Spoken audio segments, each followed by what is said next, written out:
His name is, and now I need to say his full names. I'm sure a lot of you don't know his full names. Aletile Oluwasheyton Lawrence, our Ogbonge Babatiwa, one of the lovely daddies we have in the country. So we're going to be talking to him today about the industry, his baby Tiwa, and of course, there's so many issues happening right now in the country, like domestic violence. We're also going to tilt to that direction. And I know my boss are going to have a nice role on this interview. Seyi? Azuka, seeing you around is quite exciting.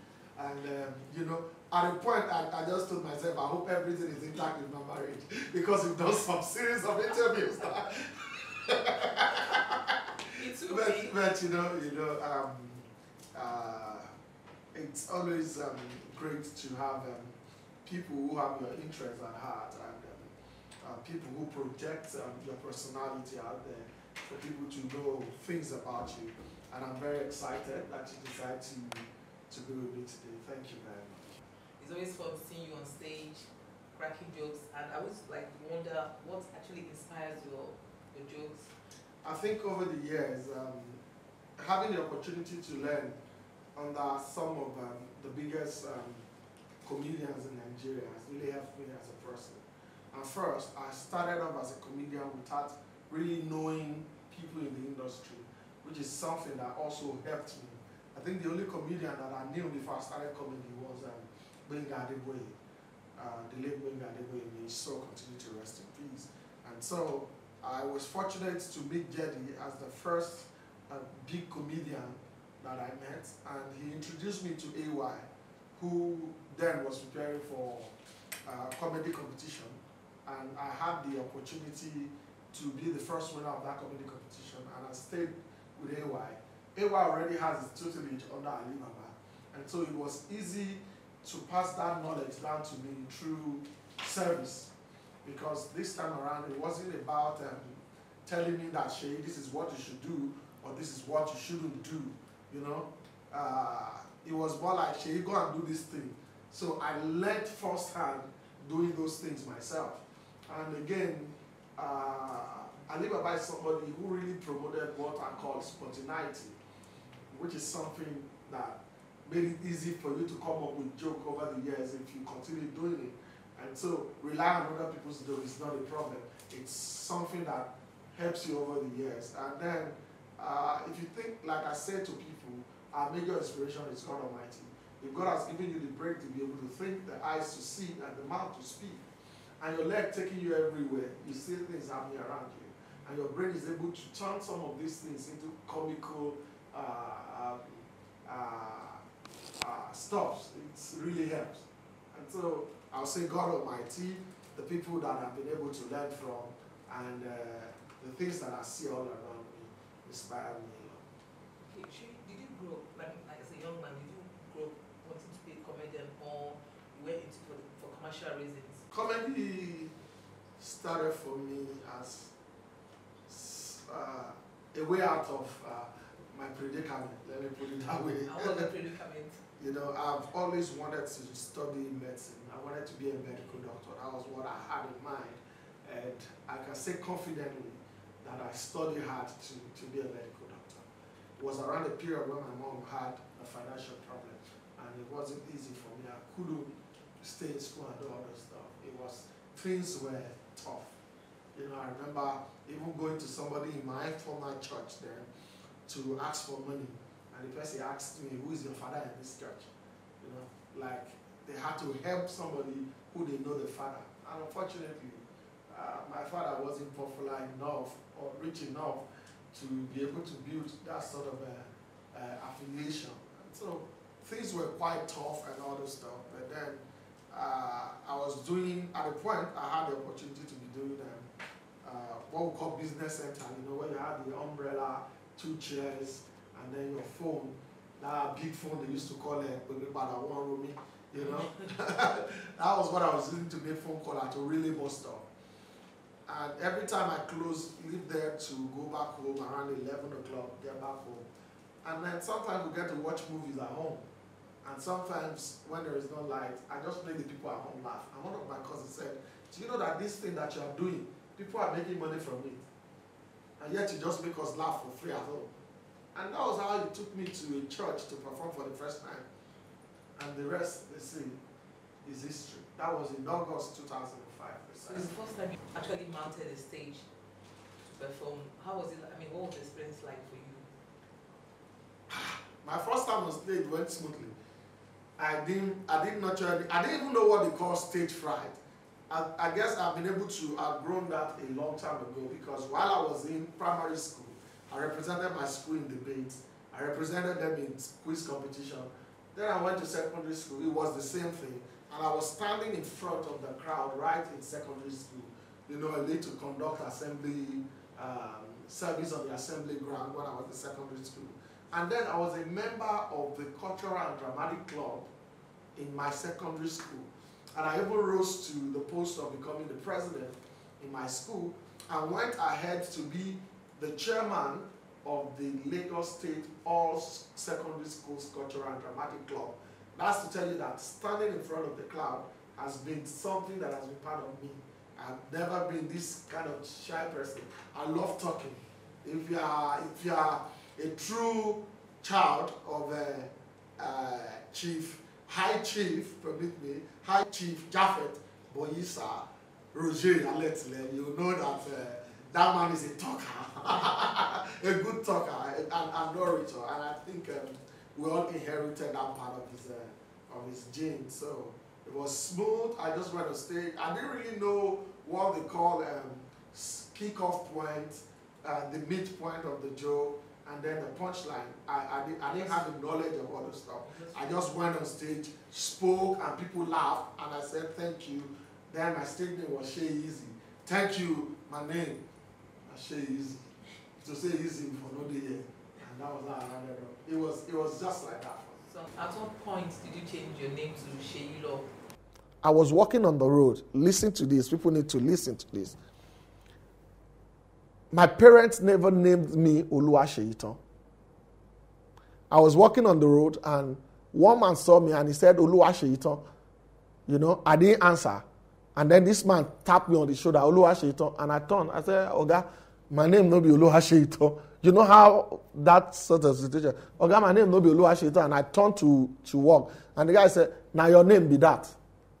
And, you know, I said it, and he just left. He just walked on. And me, I was like, wait till they do this man. And me too, I went on my way. And Jerry met me that day at Emeka Smith Church. Emeka persuaded the other guys that were with him. And they said, okay, let them use me to open the show. And when they introduced me on stage to perform, I went on stage, I cracked joke, and people laughed. I had about 4 standing ovations in between my performances. And Jerry, who was at that show, ran on stage, heard me at the end of my performance and said, man, this is a talent that is waiting to explode in this industry. And about 2 weeks later, I met with Jerry again. And when we were talking, he said, that your stage name, Seyi, is not too, it doesn't sound too corporate for the corporate market. You need something that the corporate people can relate with. Why don't you pick Seyi from Oluwaseyitan and Law from Lawrence and make Seyi Law? And I said, bros, my name no be Oluwaseyitan. He said, just pick Seyi Law. He said, you don't know, say your talent, now waiting God don't do finish. And that was how I came about the name Seyi Law and Oluwaseyitan. I remember when that thing happened. You know, sometimes when Jerry said that, I didn't even remember that. It was on my way home later. I just remember, one man about 3 weeks ago told me that my name is Oluwaseyitan. And Jerry said, just called me Oluwaseyitan. So I called my mom. I said, I don't know. This one where they called me Oluwaseyitan. And my mother has just said, maybe not the name where God won't call you. And that was how I had to do a change of name in my passport. I had to do Aletile. I had to include Oluwaseyitan in my name. And that was how I came about Seyi Law. And so it goes to show that it was really God that wanted me to do this business, and it wasn't me. Because I would have done anything possible in my life to be a medical doctor. I tell people that I hate to use the word regret or say I regret anything. But I said, if there is anything that I would say that I regret ever doing or not doing, is not being a medical doctor. And I trust me, I might be 50 and still go back to study medicine. Actually, you have a lovely family, beautiful wife, a beautiful daughter. How did you meet your wife? Wow. I mean, I heard you guys were like childhood sweethearts. We're really childhood sweethearts. Well, it was in 2007. Oh, wow. God is just so awesome. 2007, September 30th precisely, I went to a church, Global Impact Church, to perform. Went to Global Impact Church to perform. And from where I sat, I saw this lady with her friends, praising God and just smiling. And they were just having fun. And somebody from Morili, who is fortunate to be in a church in Surulere, seeing a lady who he doesn't even know where she stays, but just assume that, man, this is top class. And, I went on stage and I had my performance. And after I finished performing, I came down from the stage. And after the church program finished, I just admired the lady. But I didn't even, I didn't really know how to say hello to the lady. And just when I stood right there outside waiting for a cab, this lady walked up to me and she said, "Wow, that was a lovely performance. I love your confidence on stage." The same lady you are admiring? Yes, and I was like, wait, somebody could actually see your confidence while you're performing. Somebody could see your strength on stage. I didn't know that there was anything like that, And that really amazed me. And, I was just like, thank you, this one and that. And she said, she's waiting for a cab with her friends too. Trust me now. The way Yoruba people used to say that somebody that they want to roast, that is now using palm oil to rub body, that means it will burn quicker. And so you can imagine admiring a lady, and then the lady walks up to you, and then the lady just says she's waiting for cab. And then my own cab came. I was good enough, happy, willing to offer my cab. I said, you people can join us, because I was with a makersmith. You people can join us. We'll drop you at your place before we head to where we're going to. And she accepted with her friend, and then we took the cab together. And that was how we got talking, and we exchanged number. What was she doing then? She was a student. Okay. And Where? so she was trying to get into school. She's just finished secondary school, and she was trying to get into school. You know the way it is when you've passed JAMB several times, and then it's time to get admission, it's not forthcoming. So we were talking, and so one day we talked, we dropped them off, and then I went back home. And one day, my phone rang. Hello, this was the person that you spoke with. Hey, how are you? I just remembered you, and I said, okay, let me encourage you this morning. That I love comedy myself, that you should keep doing what you're doing, that you are going to get to the top. And then she started praying for me. And that was how the conversation started. From prayer, I decided that let me take advantage too and take a step forward. You understand? You understand the way it is with a man and a woman now. And and from there, I thought, what are you doing now? I'm working at a small place, but I'm trying to get into school. And I was like, why trying to get into school when you can do, when you can do, what is it called, part-time, instead of trying to get into school and it's not forthcoming. Just do part-time. And she was like, I never thought of it to this and that. And I said, come on, let's do this. And that was how I encouraged her to enroll for part-time. And she did. And she was able to work and at the same time go to school.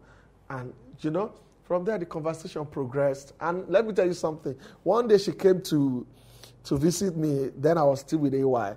AY was not around. So she came to visit me. And we were in the house. And then I just, let me take her to my own room. Went into the room. And I was like, let me see if I can kiss now. You understand now? As a guy now, I didn't know God. Oh, you know, I was still young in spirit. So I wanted to kiss, and this lady told me that, so because I came to visit you now, you think you've seen one cheap girl, so you want to kiss me here. How does that make you feel that okay, if I give you the opportunity now, you want to sleep with me here? You know, when I heard all those stuff, you know, all my morale died. And I was so ashamed of myself, you know. And I said, man, I've never met a lady like this before, you know. Was it at that point that you said that she's... At that point, that was when I said that, man, I think this can be serious, you know. And we progressed, and she advised me, you've been with AY for a while, you know, save money, get your own place. It's better for me to come and visit you at your own place. And I had no thought that I'll be able to rent a place of my own before that time. And, you know, and then because AY's wife was expecting then, so it was a thing, it was almost like it was time for me to move in the first place. And so I was able to put money together, move to my own place. And then when I eventually moved, you know, I still made move to kiss too. And then she said, this sex thing just did your head like saying that the only thing where you did think. I say, you are person not be kiss, person not be. Which kind of relationship be this now? You know, it was through her that I got to get closer to God. And she did some things that really, really touched my heart. And she might be listening right now because I've never said this to her before. During my first trip to the UK, I'd had to travel without seeing my mom. It was an impromptu trip. And so I had little cash on me. I had to travel with it. And I remember she was with me that day. And I gave her about 8,000 naira. No, I think I gave her 10,000 naira. And I traveled. And it was a Friday. I got to London on a Saturday. And I didn't get to call my mom until Sunday. And then I called my mom. I was like, I'm so sorry that I couldn't come to see her before my trip, that I really apologize. That I just said, let me call her and let her know that I'm in London. This and that.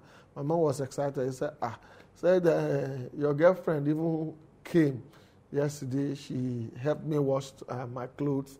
And then she gave me the 6,000 naira you asked her to give me. And I was like, she said, yes. I said, okay. Aww. And this was somebody that I just gave 10,000 naira who saw me off to the airport. And she had to take transport back home and all that stuff. And then she decided to go and, because she knew how close that I was to my mom and how much my mom means to me, she did that. Do you know it was on that trip that I bought my engagement ring? That singular act, plus what has been happening before that time, changed everything about the relationship. And this is something that, you know, sometimes like they say, you have reasons to be angry with each other. You have reasons to talk at each other, get angry at each other. But then when you remember some of the good things that you've enjoyed from each other, you learn to forgive. And that is something that I'll never forget. It touched me. It changed my perception about her. And the rest, like they say, is the history that we are living today for the tomorrow. So how long did you guys how long was the courtship before you finally married her? And how long did it take baby Tiwa to arrive in the home? You know, the first due date that we were given in Nigeria was November the 11th. And that date coincided with my cousin's daughter's birthday. My cousin, the one I'm referring to, was the one that introduced me to comedy. You know, so it was significant for me. I felt, oh wow, it would be nice to have my daughter on her daughter's birthday. that they will celebrate their birthday together. And, wait, baby, please bring T Mama. Let them see her now. T Mama. T Mama. You've not been with Daddy on a set like this before. T Mama. I'm talking about you. Look at the way she's looking at you. T Mama. Oh, trust me, she might just slip off Daddy's hands. She loves to sleep in my arms, you know. And so after we got that date, we traveled to the United States, and boom, boom, you know. And we got November 1st as the due date, you know. After we went for scan and all, they gave us November 1st, and that date happens to be my elder brother's birth date. You know, and I was happy about it. But along the line, there were complications, and my wife had to be rushed to the hospital. She stayed in the hospital, and then they had to do the CS. And the date that they decided to do it happened to be September the 30th. And for me, I felt, oh, wow, that if it was September, it was October 1st, it would have been a significant date. If it was November 1st, it would have been a significant date to me also. Yeah. And if it was November 11th, and I didn't really recall there was anything with September 30th until after I got the announcement that the baby has been born. It was around 4 p.m. I was excited. It was later that it dawned on me that date was exactly 9 years after I met her mother. Wow. 9 years after I met her mother. That was September 30th, 2016. And, you know, it goes to show this significance that I've been talking about, because by September 30th this year, she will be 1 year, and it will be 10 years that I've known her mother. So it will be probably, say, 10 years anniversary of meeting each other, and our baby is a year old. Yeah, recently we've been following the social media banter between you and Dr. Kemi Olunloy, a blogger. So, I mean, and I've never known you to be, this is the first time, I've heard about you having this kind of exchange on social media. So what really happened? Timama, do you want to answer that question? I'm not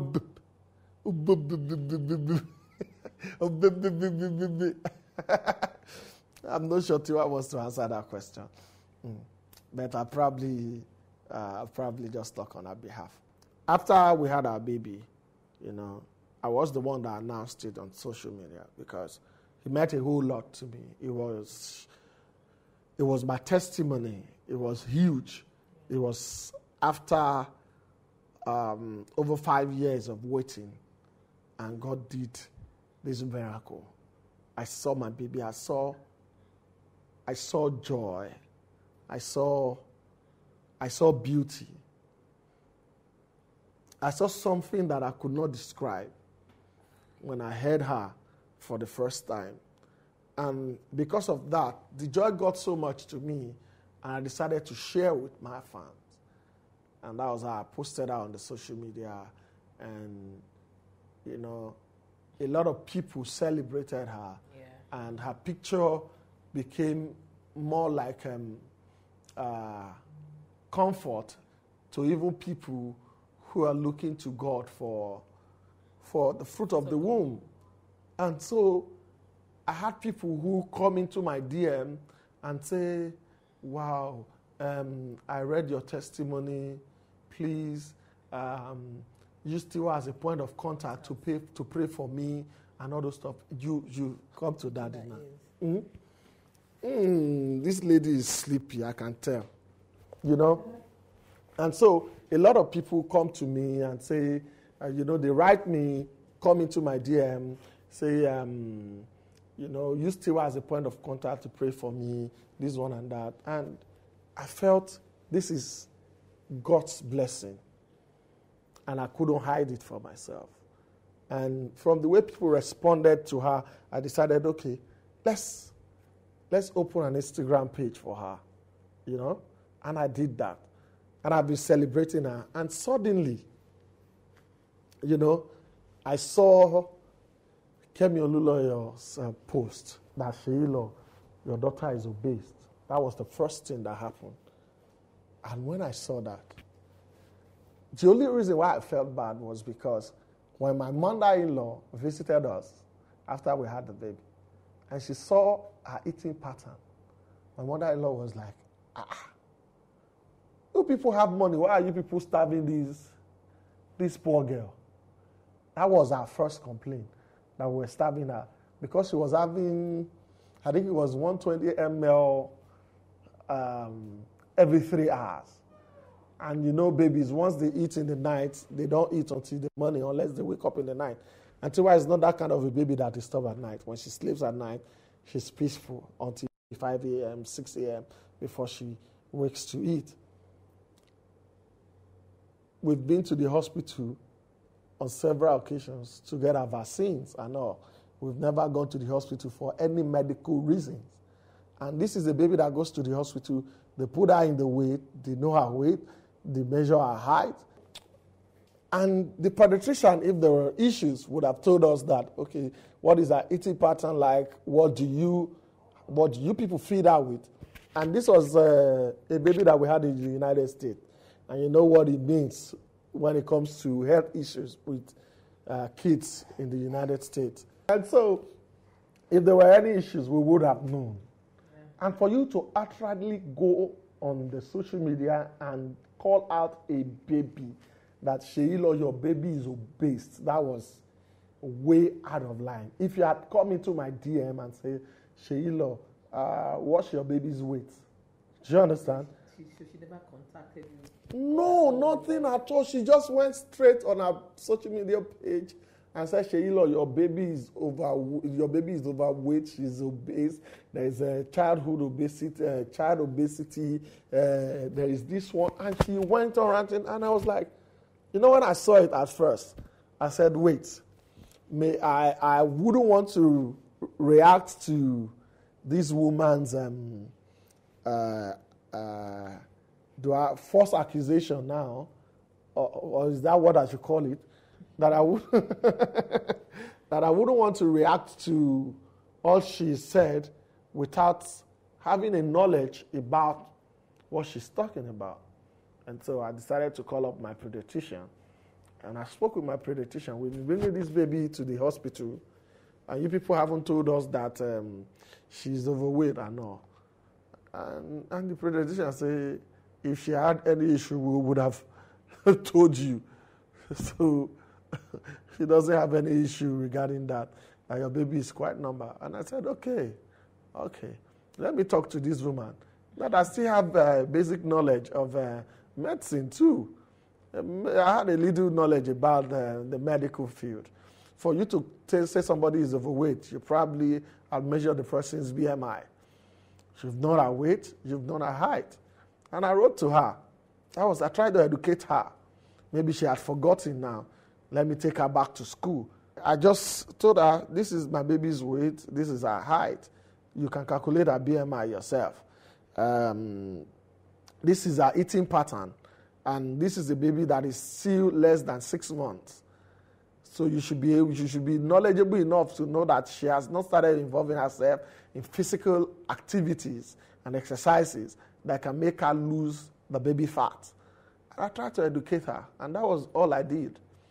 You know, and people were talking and all that. Some people were, actually supporting her. Some people were saying, no, you don't do that to a baby. And that went. And then she had the issue that they said was involving her and the pastor, and she was arrested in Port Harcourt. And when I saw that, people were writing free KOO and all that. And I tried to reason it out. Will it be nice to say somebody has written something that is false about somebody, or something that is supposedly true about somebody, and the person had decided to take it to the law?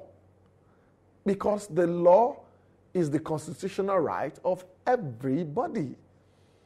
the law represents us as a nation, as an individual. If I wouldn't want to come out and fight you physically, the only way I can fight for myself is through the law. And somebody has taken her to court and they've remanded her in prison. And so I said to myself, okay, why people are saying free KOO? That is not the best thing to do. And I said, okay, let me lend my voice to educate people while we also played for her. And I said, at first, when I saw the news that she was arrested, that I was happy. I said, but then I thought about it. I thought about myself, that there are several people that I have offended in my life that, could have taken me to court, that could have put me behind bars. But they decided to take the path of forgiveness. That even when somebody wrote a news about me that was false in Abuja, but then I thought about it. I have also offended people, and they've taken the path of forgiveness. Why can't I also take the path of forgiveness? That those who are writing at free KO don't understand that if what he has written is not true, there is a way to affect the pastor, the ministry, and the members of the church. The psychological effect. People should think about it. Let me get somebody to take Tiwa to bed. Please, can you? Oh, baby boo-boo. I thought about everything basically, and I said, the best thing for us to do is to plead with the person, whoever the case is involving, to take the path of forgiveness and have Kemi Oluloyo released. That was all I said. Unfortunately, some blog site picked it up and said Seyi said he was happy when Kemi Oluloyo was arrested. And she read the headline. She didn't read the body because that's what I'm assuming now. She read the body. She read the headline and didn't read the body of the message. And she decided to go back and talking about my daughter. And, she went on ranting, saying all sorts, and I was like, whoa, I need to say something, And that was why I replied her and said, well, I understand your bitterness, but for a woman who is above 50, you should know that you're gradually becoming a ridicule on the social media. There are certain things you don't do. I'm a comedian. I yap people. A part of the work where they do. But I won't stoop low to yap a child, a baby. With a crack joke with Ajebo, Ajepako, we talk about baby, but we know they specify to anybody, any child, Even if you want to get back at Seyi, abuse Seyi. If you even abuse Seyi, I'm very sure that people then will go support you for social media plenty. People then will not even like say Seyi, even they make small money to chop safe. We go support you, go plenty. People then will not even like Seyi face. Say it's all black safe. When the thing doesn't make them best, they go support you. You understand? And so you have a whole lot. We just talk about Seyi. If she had spoken about me, trust me, she wouldn't have received any reply. Because even me, when you yab me, I'll turn out to joke. Come out to defend your And I just said, okay, let me talk to this woman. If you talk to my daughter, I have the right to talk to you. And the way I see bullying, like when we were in primary school, when somebody says, this is a bully in my school, it's like somebody who is almost within your age range, who is trying to put you under their authority. So for her to do that to my daughter, that's bringing herself to the age of my daughter. And that was why I called her an adult child. Only an adult child will behave that way. And I can understand the way it feels when you see people showing love to themselves on the social media. You see the expression of love between husband and wife and their baby. And you are somebody who had the opportunity to cook sometimes, and you don't have people to eat with you. The frustration is not something you want to talk about. I know how it feels. So I understand her pain. You understand? If she needs love from me, just tell me. You understand? In my place, I can have more than one wife. So,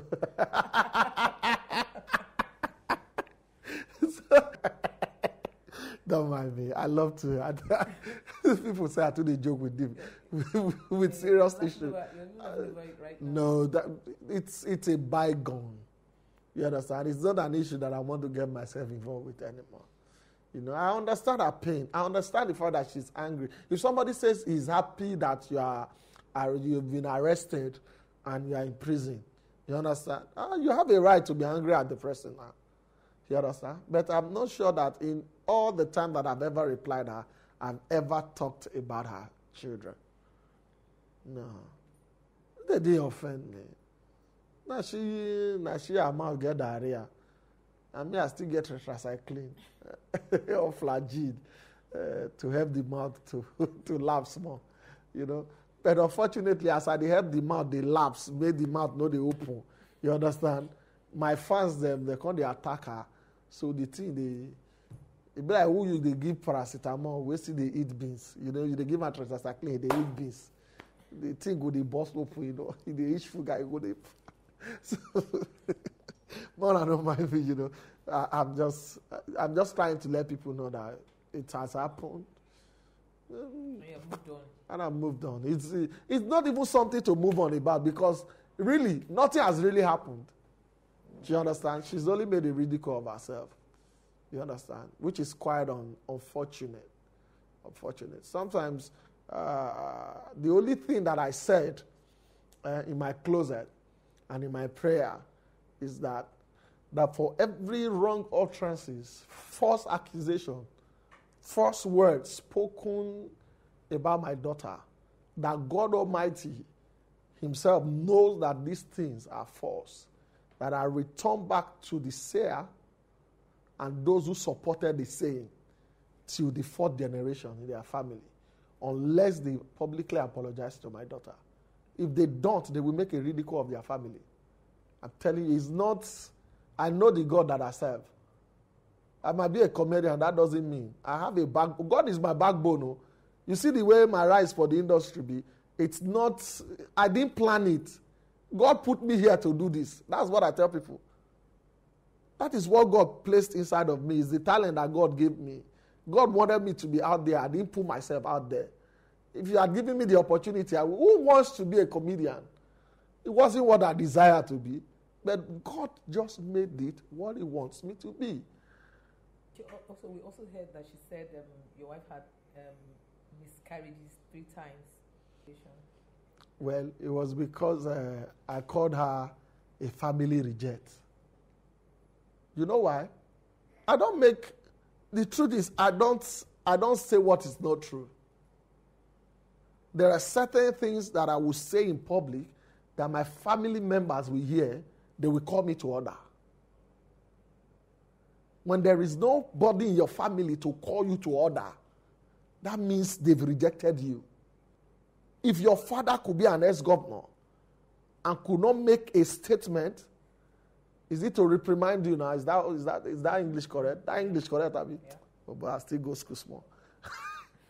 You understand? If your father cannot make a statement to caution you, or your mother cannot say, this thing that you are saying is not what should be heard from a child that is well brought up. Do you understand? That means they've said, that's what Yoruba people call it. There is an adage in my village. They say, when the bomb is spot, you see, when a young girl is growing, she's winding the waist and the bomb is jiggling. Everybody is praising it. You understand? But the day that the bomb stops shaking and the bomb is spot, people leave it to you. Do you understand? That's our case. Ti di ba ti baje, o ti di Tony D. You understand? O ti di tier. God has been faithful. The only thing that happened to my wife was when my wife lost, when we lost the 8 months pregnancy, and it was a decision to let it go. Do you understand? There were serious complications, you know, And we felt that it is better to let this go than to keep it. And after that, Tiwa came. So where is our miscarriage issue coming from?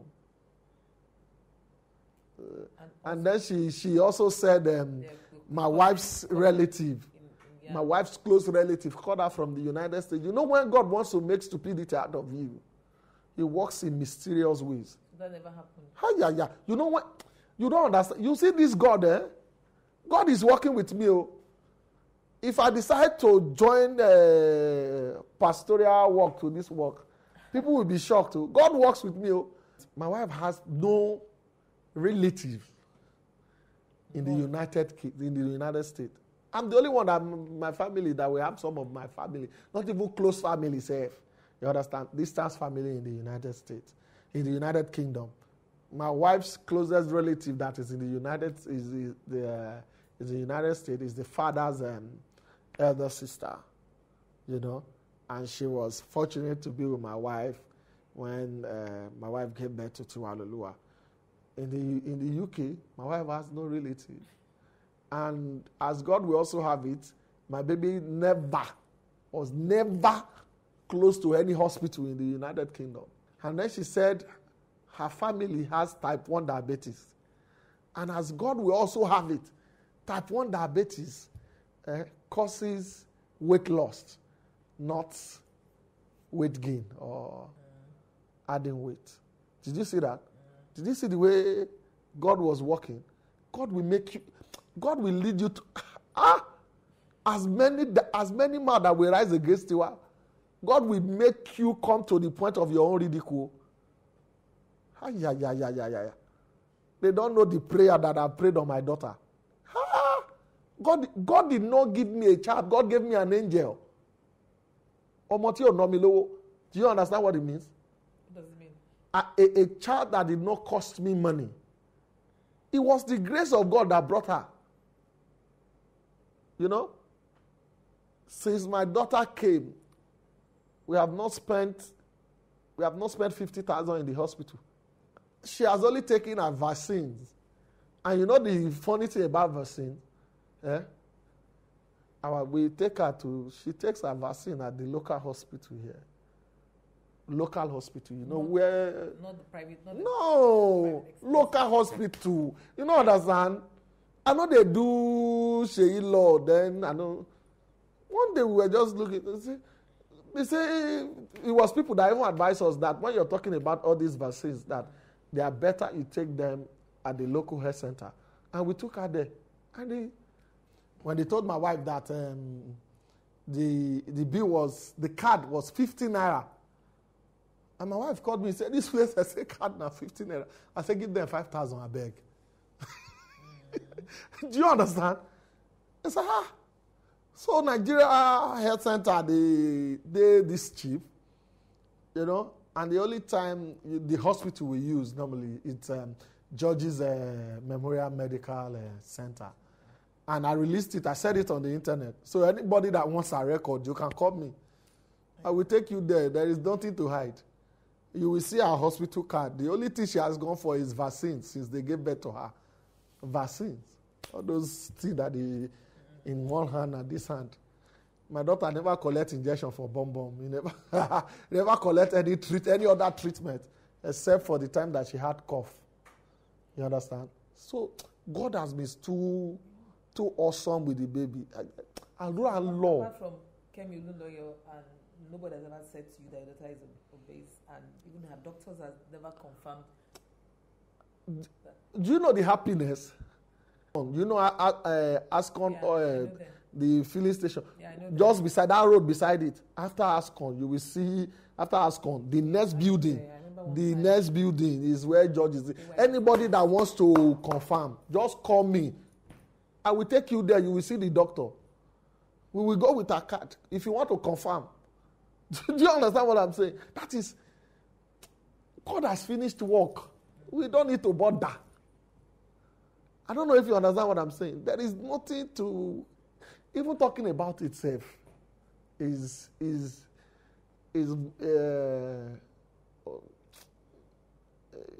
talking about itself is not even worth it. Did you understand? God has given you happiness and you are looking for sorrow outside. I have the most peaceful baby anybody could have asked God for. You know, for everybody that has met Tiwa, the first thing they say is, this baby is so smart.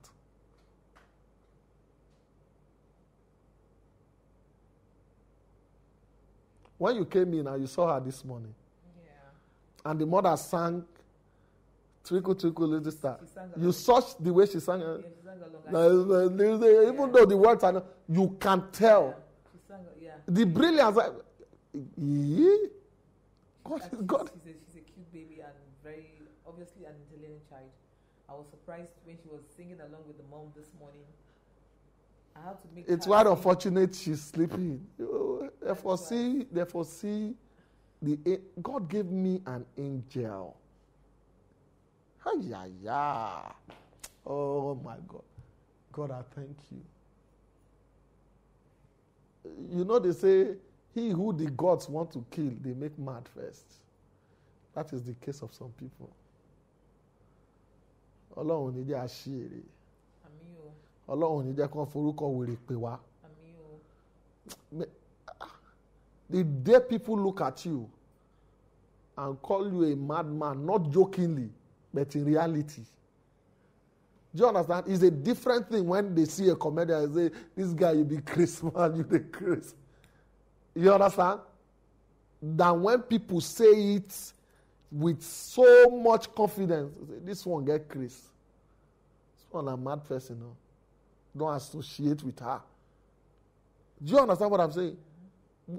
Once more than 1,000 people are confirming somebody's stupidity, run. Not associate with the person. Before all this drama, have you met Kemi before? You know, in the course of doing my job, if I had known that it will ever going to be something like this.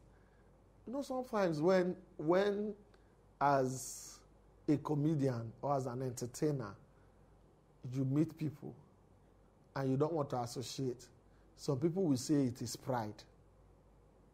That's what people will term it as. I was at the Glow Laughter Fest in Ibadan, and I was backstage, and this lady walked backstage, and he said, she's Kemi Oluloyo, that she's the owner of HNN Africa, that she would like to interview me. And I granted her interview. Would she have come to interview me if I was a nobody? No. She came because she saw a comedian that was being celebrated in Ibadan, as even outside Lagos. And I granted the interview. And that was the first and the last meeting I've ever had with her. Even you drink something, maybe tomorrow I drink something. Maybe not be like, say, the cup. Say, would they use that the form since? You know, understand? Lovely lemonade. Very nice. It slapped my small. The lemon, you can feel it. You know, if to say that me, they even say they will be, I for not even argue. See Bele now, we just they life, just they try to manage the Bele. May not push cloth, come outside. Because you don't understand. Now people like us suppose they gym. I suppose they run every morning. They run. Even people when they see me, they say your jeans that they too tight. I say myself, I like them. Now your jeans. Now you buy them. Now you wear them. Now you wear them. You know. And the truth is, that was the first and the last time I've ever seen her. I've ever had an interaction with her in terms of physical interaction. Even phone calls, no phone calls after. I've never received any call from her. She's never been in my DM. The interview shared with you, was it published at any point in time or? It wasn't published. I didn't even get to see the interview. I think. Not even online? I didn't even come across it. Because she was saying something about it being on SoundCloud. I think that day when she was interviewing me, that she was recording it and it was going straight to SoundCloud or something. I don't really know how SoundCloud works. That was all she told me. And then later I heard that she said it was because she broadcasted the interview to 27 million fans that Seyi became popular. That was in 2015 when I was already celebrating 10 years in this industry. And I've done over how many shows internationally and within Nigeria. I've emceed over 100 and something weddings in my career. This after I had done over how many shows internationally, emceed over 100 to 200 weddings in Nigeria, being on almost all the major concert stages in the country. Do you understand? Won several awards as the Comedian of the Year, both locally and internationally. And I said, that was in 2015, when I even did Fast and Funny, celebrating 10 years on stage. Somebody now said it was one interview that gave me fame. You know, seriously, as much as I'm a comedian and, you know, I had to talk back at her, you know, because she's my daughter and she can't speak for herself. And unfortunately, I happen to be the father who is an entertainer who had to speak. You understand? As much as I had to talk back at her, I think about it. But if this woman was my family member and she's been this type of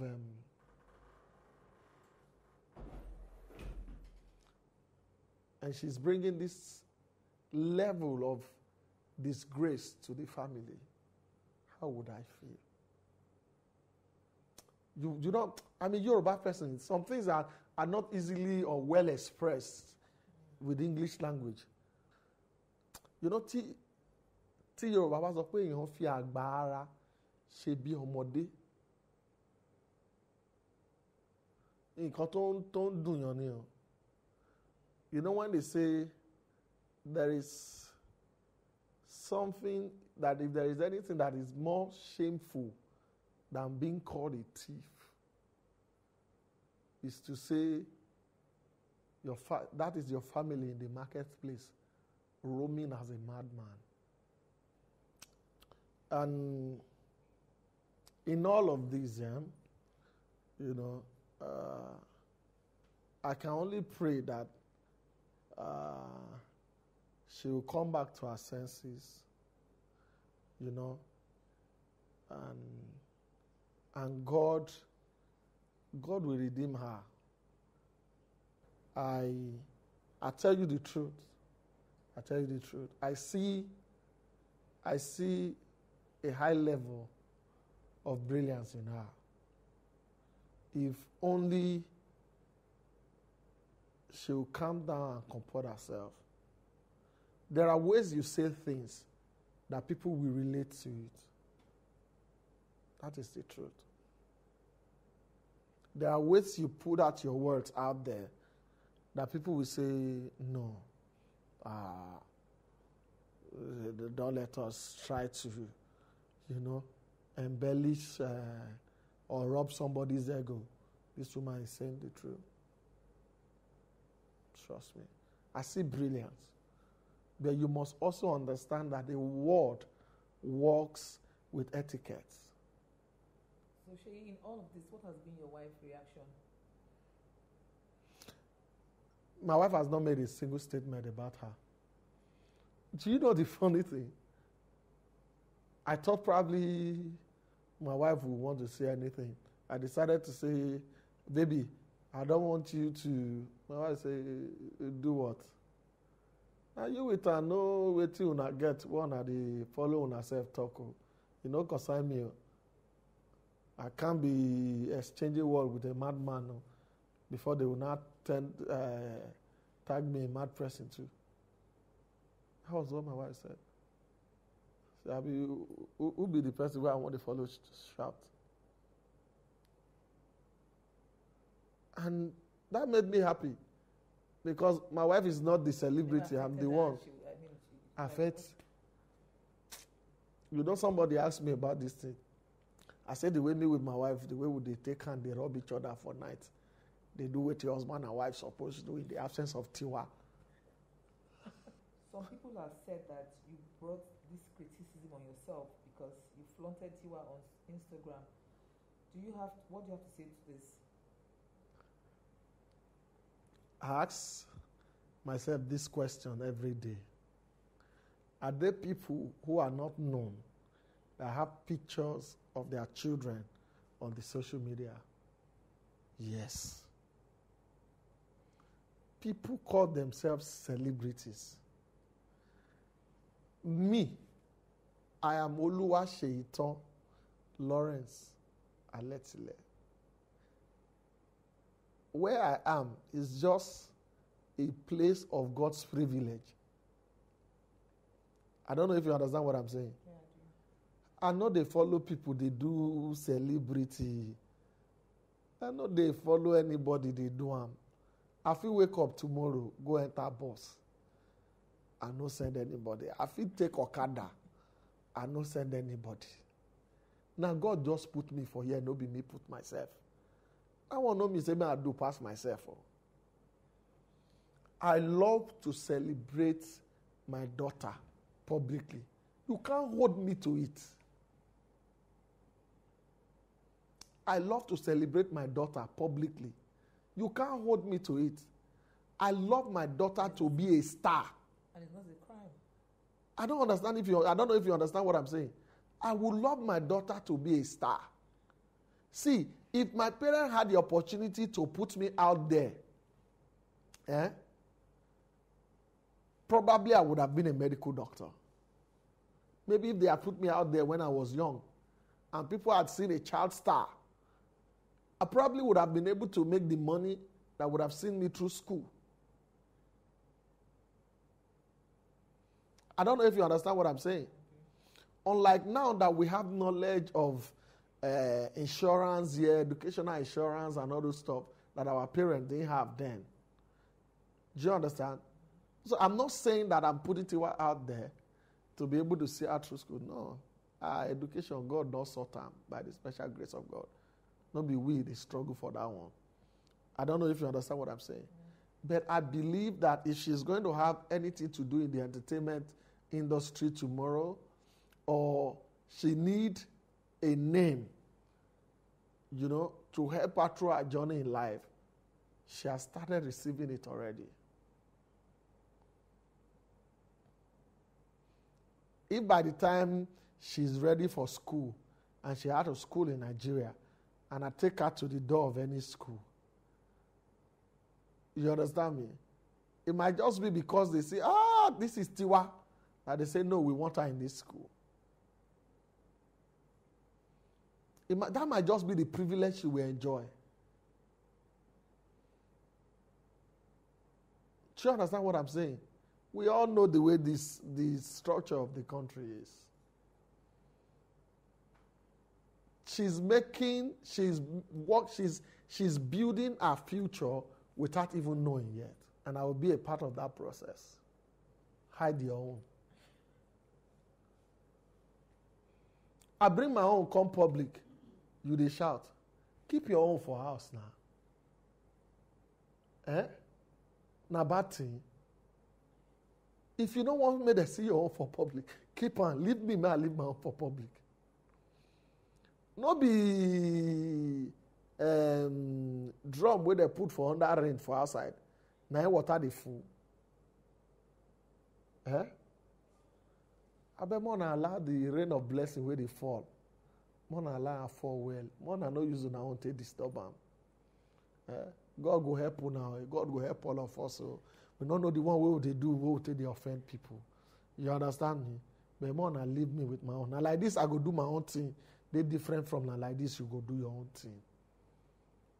More than leave me with my own. Now my pikin, my daughter, my angel, my T-mama. Tiwa, you know they hear the name?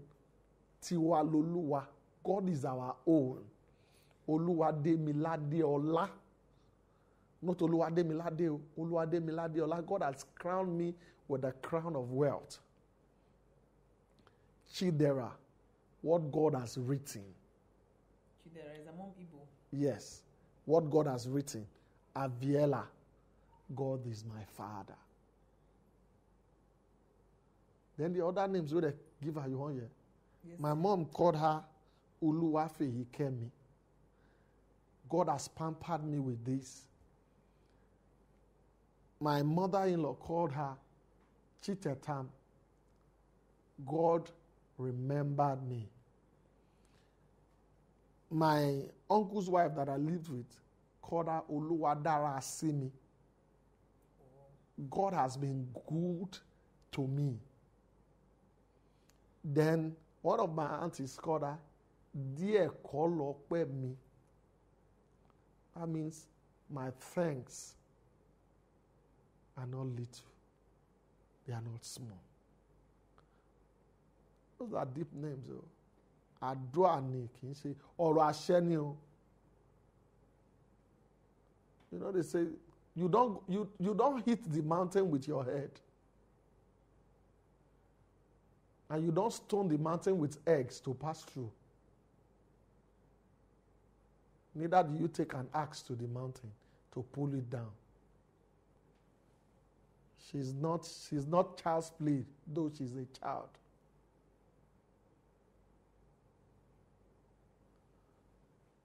I'm not saying it to plead with anybody. Let he who have ears hear what the Spirit is saying to the church.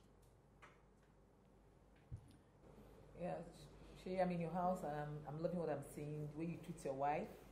You guys are like friends. You're not even like boyfriend and girlfriend. So do you get angry at her? What does she do to make you angry? We've come a long way by God's grace. And we've had our fights in the past. So I don't deceive people. And they tell the truth. The first 6 months of our marriage was as if we were knowing each other anew. You know, it's different when you have somebody who just come to visit and go, and then you have somebody who is living with you now for for days on end. It was tough at the beginning. That's the truth. There are times I got angry that I smashed plates on the wall. I smashed plates on the wall before. But do you know the good thing is the fact that God helped me to learn patience. One thing that I've discovered, that the woman might say a whole lot in the heat of anger. Don't be too quick to react. You'll be shocked that that same woman, when you don't react, might be the one who will come back to you to apologize. A woman might be quick to words, but sometimes it doesn't mean they mean it deeply. Now, I look at some things that will happen that probably I would have reacted to before. And then I just look at it and just say, say sometimes our foolishness just take over us and we react unnecessarily to things that we should even joke about. And we've gotten to that point where we've now learnt those things, and it has now become, I look at my home. I have a lot to thank God for. Some things happen. I just think it is deliberate. A man and woman should deliberately work on it. Do you understand? It doesn't happen by chance, but you have to deliberately work on it. There was a time I wrote something on Twitter. I said, you must be able to love enough to be able to live without the person. Did you get that statement? You must be able to love your partner enough to be able to live without the person. Why did I say that? There are times I go on a trip and I'm not with my wife. And that period forms a period to miss her and want her the more. And when I come back, there is this excitement, like, hey, like something that is fresh. And then there are times she travels a month, and then when I'm going to the airport to pick her up, I'm even talking to her on the phone, say, once I pick you up from that airport, now from inside motor, before we reach out, so you understand? Yeah, that's deliberately creating excitement. When you are able to love each other enough to be able to live without each other, what happens when one person dies? Because you've been able to love each other enough to be able to live with each other, because love is supposed to be for your favor, not against you. It will be easy for you to keep that memory alive, you understand me, by doing the right thing to see that the seed that the person left behind are well taken care of. But when you have not loved enough to be able to live without each other, that's when the person will die, and then you start thinking of, hey, what am I going to do now? You know, I don't know if you understand what I'm saying. I might not be able to explain it as deeply as I want to really let people understand it. But that is the way I feel. That is the way. And again, when you marry a woman that really loves you, that has really learned to forgive your mistakes,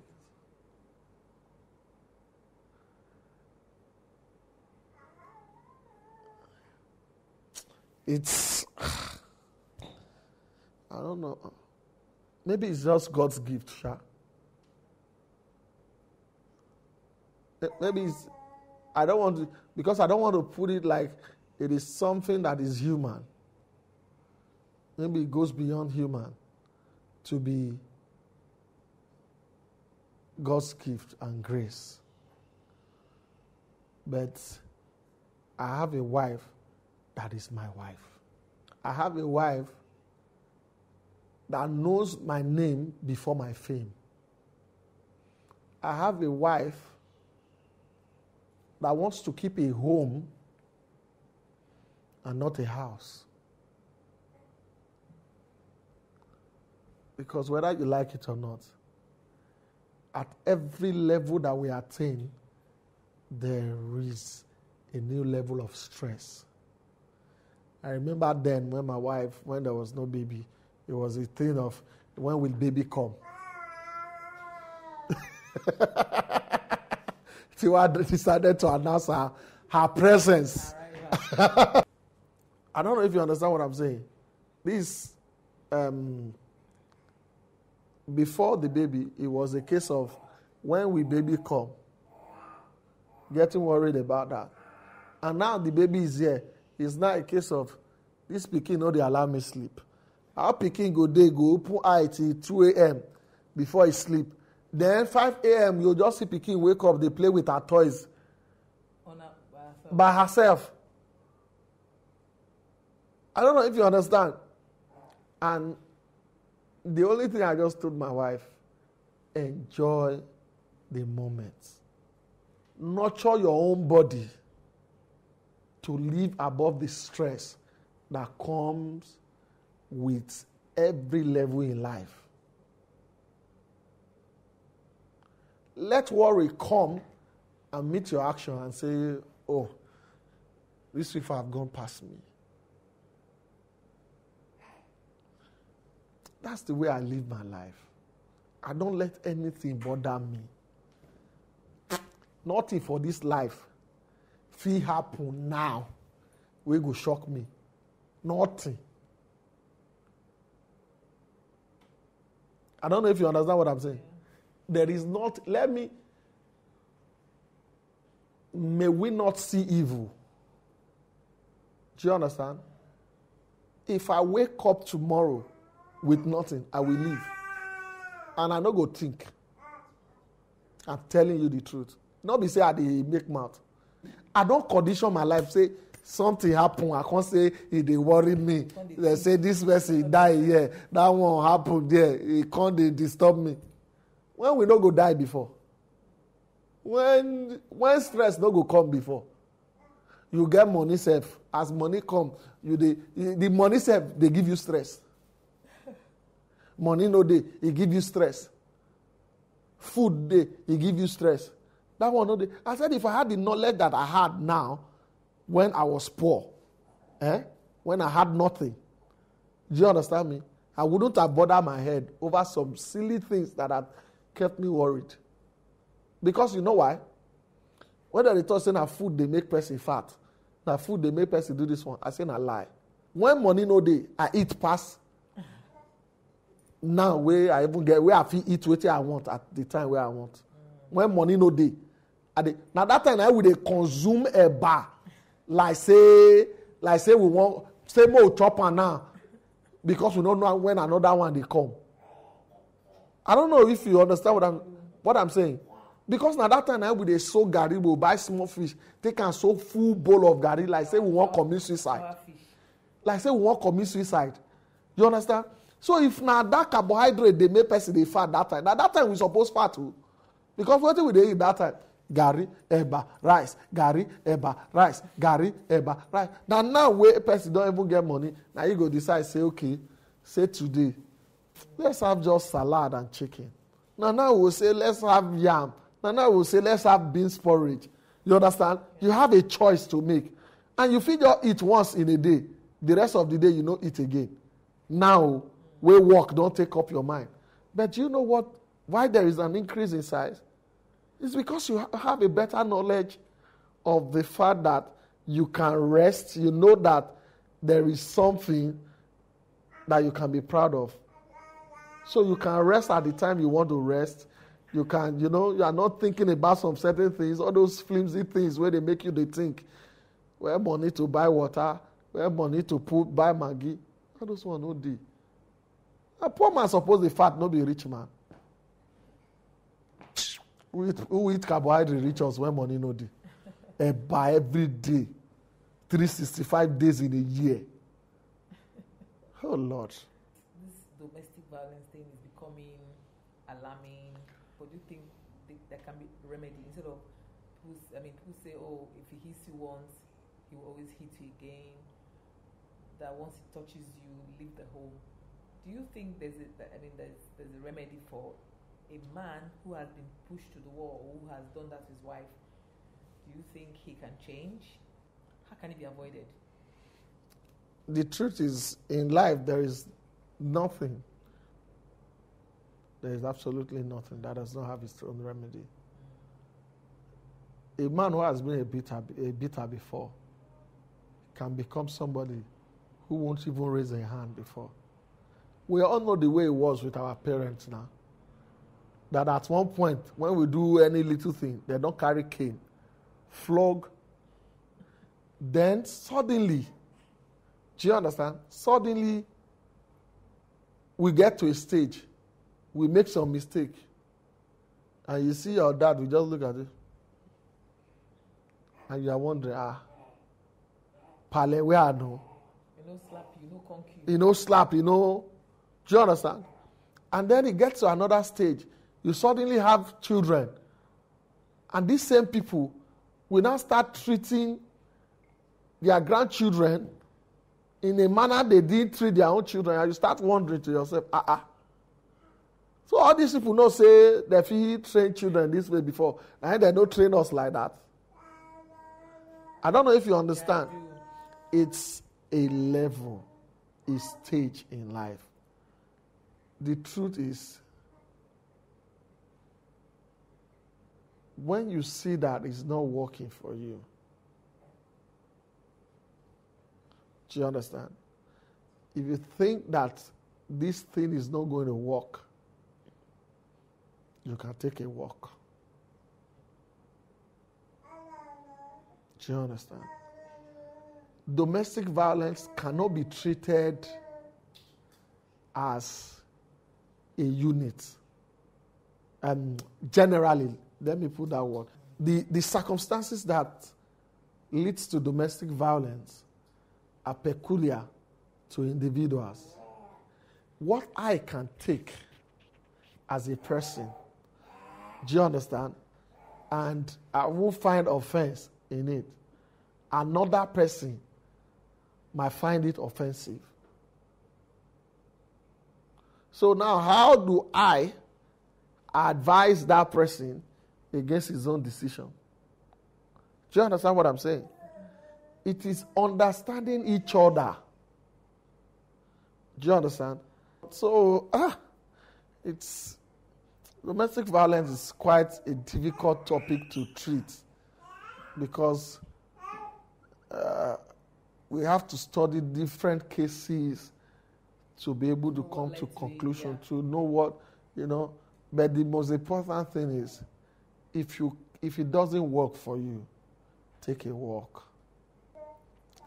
Hey, Tiwa, Mama, do you want to make contribution on domestic violence?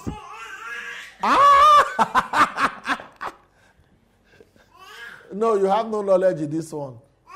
What? What? So, man, it's a tough issue to deal with. That is just the truth. It's a tough issue to deal with, and. Yeah, but okay, now let's hear your advice to people who are temperamental and might find themselves in that kind of situation where they have to go physical. What do you have to say to them? For me personally, a lot of things that people might think this person will react to, I might not even react to it. It might just be something very little that I will react to, and that is probably because I can bear a whole lot of things, and then the one that triggered me might just be something that I consider that this is silly. Do you understand what I'm saying? So, and because of that, the only advice I can give to people who might be temperamental and all this stuff is that think of the good that the person has done. Always put the good that the person has done at the back of your mind, always. You understand? Hey, T Mama, shall you crawl and come and meet Daddy? Mama.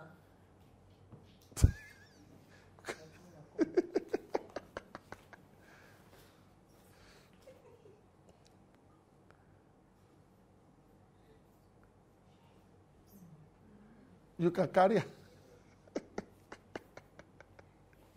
Ooh. Mama is back with us again. I think my mama. She just wants attention. She likes her dad so much, and basically I think she's jumping to you. You're looking at Auntie. Ooh. There's no hair. And basically, like I said, just think about the good that the person has done. There is one statement that I always make between my wife and I. Sometimes when we talk, and I try to advise somebody, I say, don't allow your bad side overshadow your good side. If the person is beginning, wait, Daddy's talking. Stop that now. Daddy's talking. Allow Daddy finish, okay? Yeah. I say, don't allow your bad side overshadow your good side. Yeah. And what I mean by that is, if the person is beginning to see your bad side above your good side, there will probably be retaliation.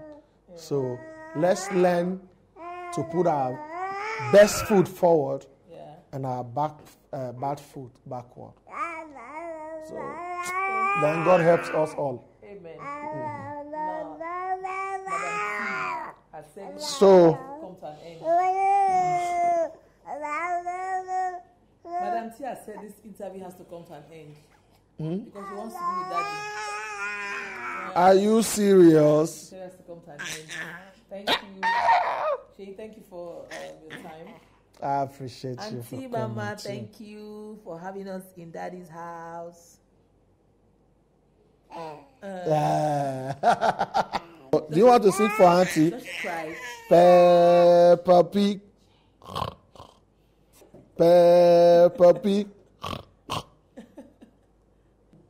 Peppa Pig.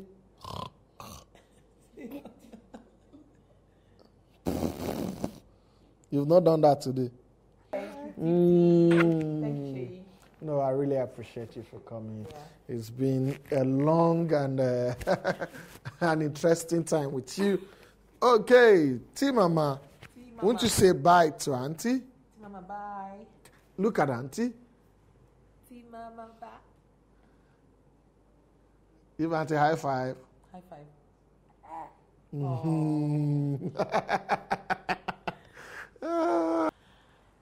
Sheila, thank you for having us in your home.